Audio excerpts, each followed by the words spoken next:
Ejiri gwangiri ya Updf linyinyikiza okola Bulungi Bwansi nga lyeteekerateekera ebikujjuko ebyokujjukira emyaka 43 egiseewo kasooka jjenno ligunjibwawo. Olunaku oluyitibwa Tarehe 6 lujja kwatibwa Buseesa mu disitulikiti y'e Bugweri mu Busoga. Olwaleero ejjira Updf likedde kugogola butale n'ebibuga ebyenjawulo okwetooloola disitulikiti y'e Mayuge. RDC Mayuge Elijah Madowe n'abakiise ku disitulikiti bakoledde wamu n'amagye gano okugogola emyala bayonjezza obutale nga n'ekye buvuddeko ejje lyabazimbira amasomero. Kansala David Zija wagombola y'ekigandaalo ku lukiiko lwa disitulikiti y'e Mayuge agambye nti kaakano amagye gakolagana butereevu n'abantu ba bulijjo. Zija agambye nti amagye gakoze n'omulimu gw'okujjanjaba abalwadde naddala ab'endwadde enzibuzibu ennaku zino.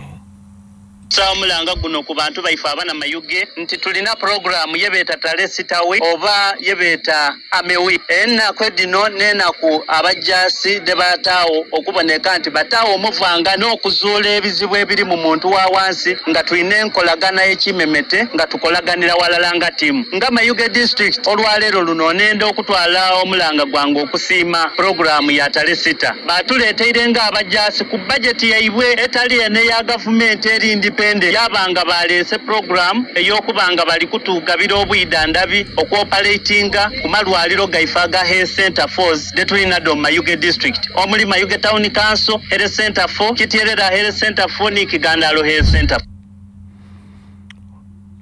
Olunaku lwa Tarehe 6 lukwatibwa buli mwaka ngenda kusoma mwezi mukaaga ogwokubiri babeera bajjukira ebyaliwo mu mwaka 1981 ejje ly'abayeekera ba NRA abaali baduumira Yoweri Kaguta Museveni ebiseera ebyo lyatandikibwa nga bali mu nsiko eyo ne batandikawo olutalo olwamaamulako gavumenti ya Apollo Milton Obote yali afuga mu biseera ebyo. Abatembeeyi b'omu Kampala basabye ab'obuyinza bongere okubateekerateekera nga tebannaba kubayoola mu bikwekweto keesezi ebyeteeseteese okukola. Olunaku lw'eggulo minisita w'ebyentambula n'enguudo Gen. Edward Katumba Amala yalagidde abaddukanya ekibwa Kampala awatali kulonzalonza batandika ebikwekweto eby'okuyoola abatembeeyi bonna abakolera ku mabbali g'enguudo era bavunaanibwe mu tteeka ery'ebyenguudo ery'omwaka 2019. Omusasi waffe Musi John ayogeddeko nabo. Abatembeeyi ab'enjawulo mu kibuga ky'eggwanga ekikulu Kampala basobodde okwogerako ne CBS FM radio y'Obujjajja bagamba tebagaana kugenda mu butale gye babatwala n'ekizibu obutale obwo bo bwonna bwajjulamu dda abantu era nga emidaala egisinga obungi osanga omuntu omu alina emidaala nga 10 egyo yagenda nga apangisaako abalala ate ku nsimbi ez'obuseere eddala ng'embeera eyo ebawaliriza okusigala nga bali ku nguudo nabo banoonyeza abantu baabwe ekyokulya. Abatembeeyi bano newankubadde abasinga obungi baganya okwogera amannya gaabwe n'okubakwata amaloboozi lwa nsonga mbu beekengera bangi ku bannaabwe bakola nabo ate be babalookoma eri ab'obuyinza n'ekitongole kya KCCA kibaviirako okubalondoola ne bayoolebwa naye nga bagamba nti nabo tebeeyagalira kukolera ku nguudo wabula banoonya kyakulya naddala mu kiseera kino ekyokunoonya ebisale by'okuzza abaana ku masomero. Ate bo abagoba ba boodabooda wano mu kibuga Kampala nabo Gen. Katumba Amala bye yalagidde abayita mu ttaawo eryowansi eryakoleddwa ku luguudo olupya olwa Kampala flyover bano bagamba bagenda kugondera ekiragiro ekyo naye ezimu ku nsonga ezibawaliriza okuyita munda mu ttaawo kwe kubeera nga ate waggulu gye balina okuyita abasangayo abasirikale abataddeyo ebiggwa n'ekigendero ekyokubakwata nabo mu ngeri y'okwetaasa ne basalawo bayitire mu ttaawo badduke nga tebatidde oba bayinza okutomerwa. Ataddewo bulungi obubonero obulaga nti ow'ebigere oba ow'epikipiki tayita wano ow'emmotoka yayita wano yitaawo sikiinako bwakutukwata kyoluusi abamu abayitaawo bayitawo lwa mbeera ya bakwata abasirikale babateeka ku luguudo okwandolinga ensonga naye ate bo banoonyamu wa booda mukwata oba alina obuzibu battakola ki oba talina bwe buzibu bwokka balinga abatweninga okukwata booda zonna tuyingirayo olusi tetwagadde ng'otya wali ojja kgenda wali olinde bali bayitawo ogende naye oba wakayimirira oti oli najja n'akukwata. Olwakina 8 CBS FM radio Lwasa Mayinja mu Nnanda gwe Musisi Joni.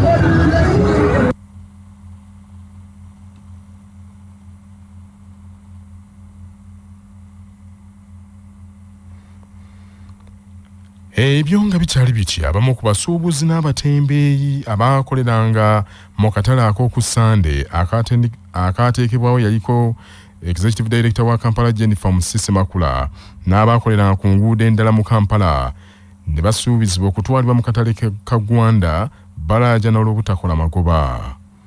Kakano gigenda kuwera myaka 4 bukya KCCA eweereza abasuubuzi bano mu katale ako wabula beemulugunya nti akatale tekakola era kibakaluubiriza nnyo era kakaluubiriza nnyo abantu okugendayo. Kizito Kenneth Ssente w'abatembeeyi abaakoleranga mu Kampala agambye nti bagezezzaako kwekubira enduulu eri bekikwatako naye nga buteerere.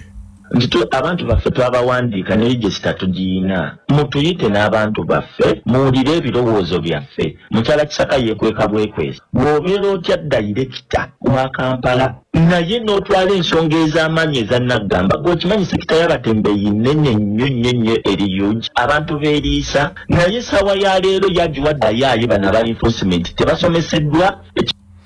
Bagamba nti benyamiza nnyo okulaba nti gavumenti efuddeyo kutaasa abantu abali mu mbeera ng'eyo. Uganda tetunnatuuka ku level estoppinga nkumi z'abantu nga tezikola nowanda lwaki n'obwavu bungi. So kati ffe tulina obulumi ng'abakulembeze abalimu ensa nti ffe tetunoonya byaffe naye twagala omulimu guno tuguteekateeka oba oli awo n'abalijja balyebaza nti bakansala of Uganda bwe baayimirira baatuyamba. Kaweeffe wakyabasa okwogerako n'abakulu abakwatibwako ensonga mu kitongole kya KCCA abadde akyagudde butaka. Abakungu kakiiko ka State House akalondoola ebyobulamu mu ggwanga baliko ab'ebyobulamu 2 be bakutte mu disitulikiti y'e Buyende abaalemeddwa okutuukiriza obuvunaanyizibwa bwabwe. Omu ku bakulira akakiiko kano Mpaata Owagage agambye nti mu kulambula kwe babaddeko mu bitundu eby'e Busoga baatuuse ku ddwaliro erya Nkondo Health Center 3 mu disitulikiti y'e Buyende nga ssente gavumenti zeeweerezayo okukola emirimu egiyamba abantu zaabulankanyizibwa nga ne ku ddwaliro erya Kidaya Health Center 4 alikulira tabeera ku mulimu. Ng'entabwe yava kukubanga talibalirira bulungi ssente edda kwirwaliro okuyamba ku mirimu egy'okugema abaana ekyo kyonna edo ssente dida buli kwota era nga kigwana encharge agwanira okubanga adikolera accountability buli kwota. Omuntu owundi yali ni charge w'Ekidera Health Center 4 oyo yali ebulankanya ku mulimu okumala akabanga so yeena yagemebwa era bombi baidasimbibwa mu maiso g'omulamuzi. Mpaata bw'atalabudde ab'ebyobulamu abalala abasimuka yaavu abakenuzi n'abalabbayi malwaliro ga gavumenti okwetoolwa eggwanga beetereeze nga tebannabatuukako. Agambye nti bano be bavumaganya gavumenti nti eremereddwa okutuusa obuweereza obulungi eri bannayuganda. Abatuuze ku kyalo Mabanga mu ssaza Mawokota beekubidde enduulu eri abatwala ebyobulamu ku disitulikiti y'Empigi bakume ku bannyini malwaliro abamansa kasasiro ow'ebyo bye bakozesa mu ddwaliro omuli empiso ebyobulabe ennyo eri abantu. Abatuuze abasangiddwa ku kyalo Mabanga mu ggombola y'Ekiringente mu disitulikiti mu ssaza Mawokota bategeezezza nti bali ku bunkenke olw'ebintu omuli empiso ezikozesebwa okujjanjaba abalwadde, pampa ez'abaana, giraavuzi n'ebirala ebisuulibwa mu makubo ekitadde obulamu bwabwe ku bunkenke. Bategeeza Kyabasa nti enfunda eziwera babadde beekubidde enduulu eri abakulembeze mu kitundu ku mitendera egy'enjawulo naye ne wabulawo ayamba.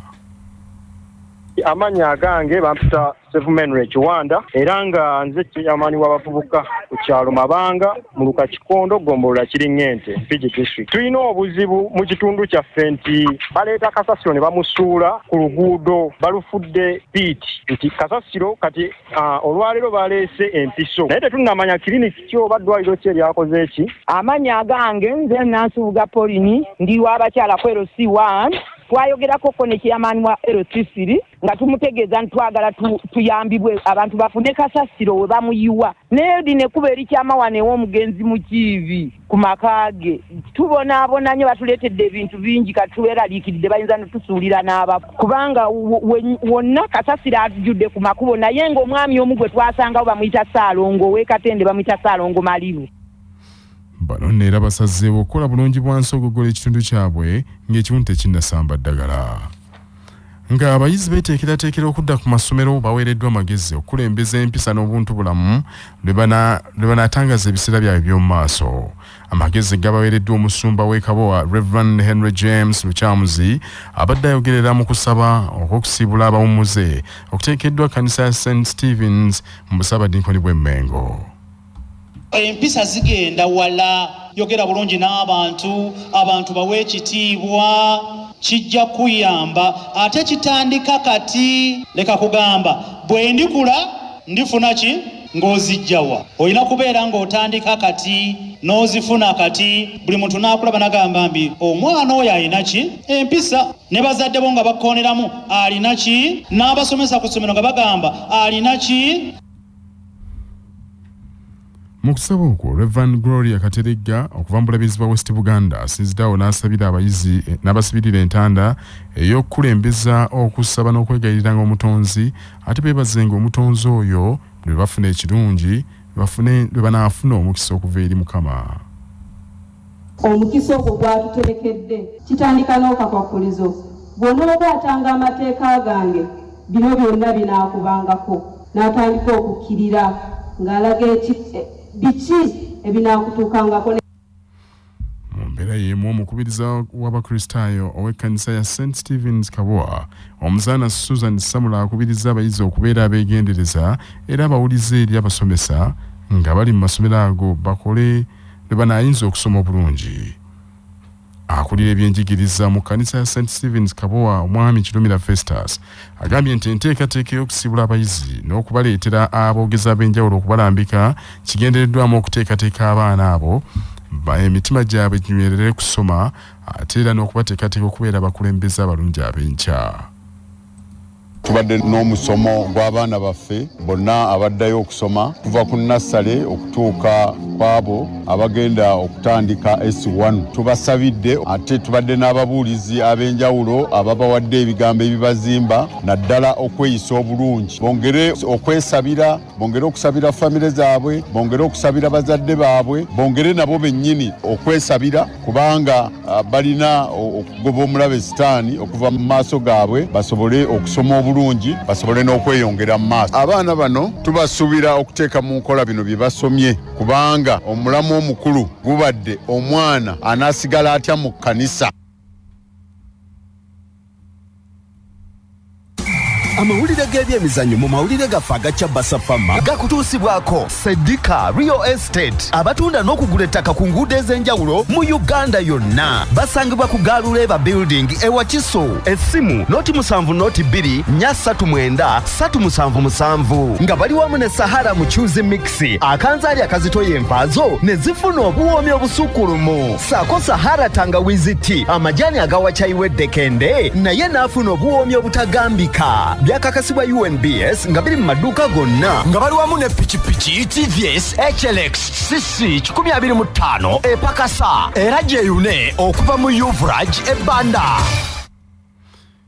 Timu y'eggwanga y'omupiira ogw'abawala abatasussa myaka 17 ya Teen Cranes olwaleero eyingira ekisaawe okutuuka ne Cameroon mu mpaka za FIFA Under-17 Women's World Cup Qualifiers.